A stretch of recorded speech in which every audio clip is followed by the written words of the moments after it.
យ៉ាអាយ៉ាប្តីហេតុអីក៏ស្លន់ស្លោមឯងតាមមើលថាហេតុជាធ្វើរឿងអីប្តីផ្ដាស់ទេដឹងងា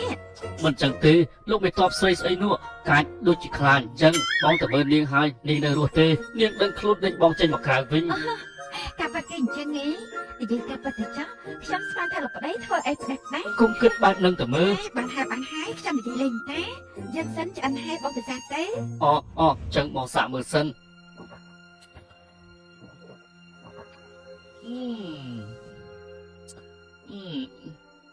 ណែប្តី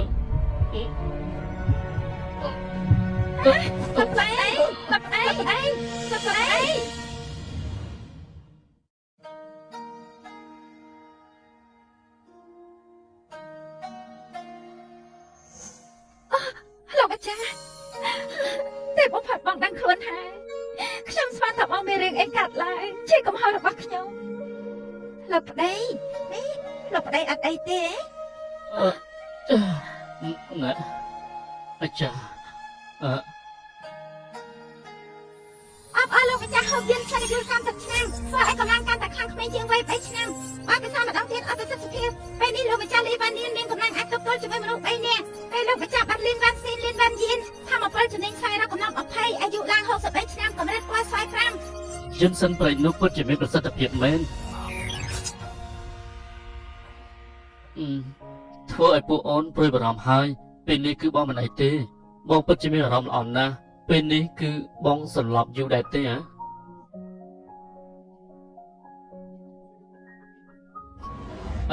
មិនចាំបាច់ទេថ្ងៃនេះបងមានរឿងចង់ប្រាប់អូនបងត្រូវចេញទៅក្រៅរកស៊ីហើយណាសម្រាប់អស់កន្លះថ្ងៃតែបងឃ្លានអត់ចាំខ្ញុំធ្វើសុបមកដល់បងពិសេសចាស់ចាញ់ក្រៅហេតុអីក៏មើលមកខ្ញុំអញ្ចឹងបើតាមការបរិច្ឆេទគឺថ្ងៃនេះគឺដល់វេនវ៉ាន់ឈិញហើយត្រូវដេកជាមួយនឹងបងត្រូវដែរទេហ៎អីចាអត់ទេអីអូនស្រីអញចង់ទៅណាហ្នឹង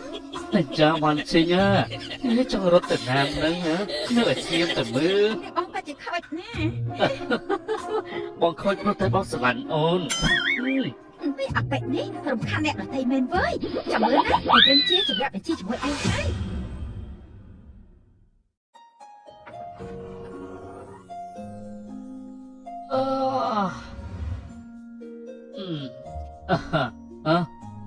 អរុនសួស្ដីប្រពន្ធទាំង3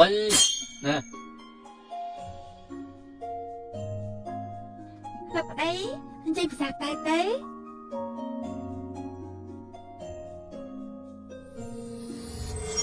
សូមអបអរលោកម្ចាស់ដែលទទួលបានប្រពន្ធមួយទៀតសម្រាប់អាយុមានធម៌ពលពិសេស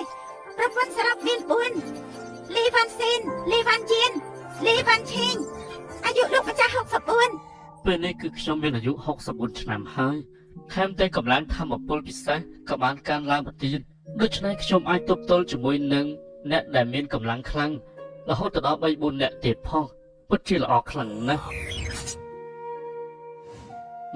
ពួកអូនធ្វើការងាររបស់អូនចុះ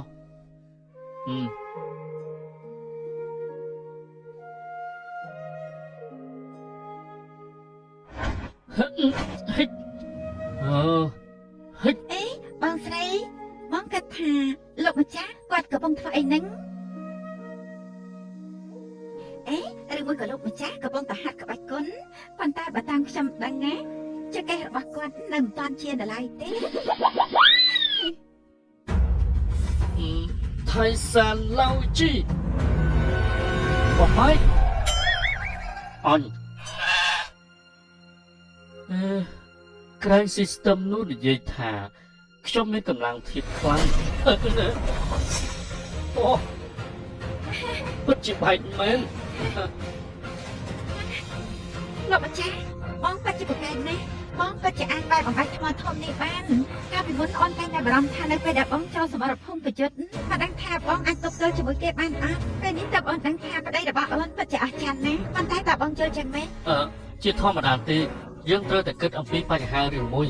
មុននឹងយើងឈានចូលទៅធ្វើកងទ័ពប៉ុន្តែពេលនេះខ្ញុំគិតថាបងនៅខ្វះអ្វីម្យ៉ាងនៅឡើយទេនោះគឺជាអ្វីមិនពេលដែលបងចូលប្រយុទ្ធវិចារត្រូវហើយហេតុអីបានជាបងមិននឹកឃើញអំពីរឿងនេះអញ្ចឹង តាមមើលបងប្រហែលជាមិនដឹងទេថារបស់នោះគេមានលក់នៅណានោះអវត្តតែជំរំតតមិនសែល្អទេឥឡូវចេះចោះបងតែកន្លែងគេធ្វើអាវុធលក់មានអាវុធល្អអស់ ស្ដាប់តាមអូនចុះអូនទៅផ្សារឥឡូវនេះស្វែងរកអាវុធសម្រាប់ខ្លួនឯង លោកដាវសម្រាប់ពួកថៃរត់ថៃទូមីលោកប៉ាលោកពូស្ងោក្តៅពូស្ងោក្តៅមានលក់តាំងតោនេះកាប់អីមានលក់តាំងតោនេះ ចាស់ កាប់ លោក អី ដំណងសុខ អណែសួស្ដីអ្នកក្លាហានធ្វើការទិញដាវមែននេះចង់បានដាវអាប្រភេទណានៅទីនេះសិតតែមានអាទាំងអស់ហ្នឹង អូណែទាំងអស់នេះពិតជាស្រាលពេកហើយតើមានអាធ្ងន់ជាងនេះហើយនឹងវែងជាងនេះបន្តិចទេងាយស្រួលកាត់ក្បាលពួកអាថៃឆ្លៀនពៀន អ្នកក្លាហានអាយុនេះមានទម្ងន់100ផោតហើយលោកថានៅស្រាលទៀតពិតជាចម្លែកមែន អាយ៉ាលោកចង់ទិញដាវល្អយកទៅសម្រាប់ពួកអាសៀវនោះមែនទេហ៎ត្រូវហើយអូណែឯងទៅយកដាវនៅខាងក្នុងមក លោកម្ចាស់ហើយពិតបែកអីលោកម្ចាស់ដាវនោះគឺពិតជាមានទម្ងន់ខ្លាំងណាស់លើកម្ដងស្ទប់ពី3នាក់ឯណោះ លើកពី3នាក់មែនទេ បាទលើកពី3នាក់ មើលទៅដូចជាក្រាន់បើឆាប់ទៅយកវាមក ល្អយ៉ាត់តែខ្ញុំលើកមកហើយលោកលើកមិនរួចនោះច្បាស់ជាមានបញ្ហាធំហើយវាយបត់ លើកសិតតែពី3នាក់មែនទេហ៎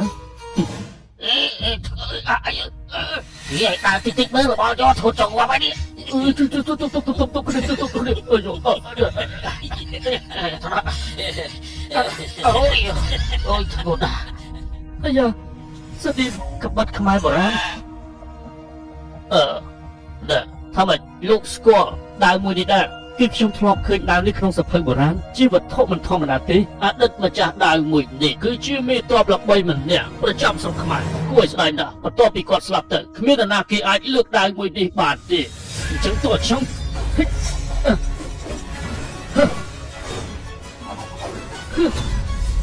ិតជាអែមខ្លាំងមែនទេ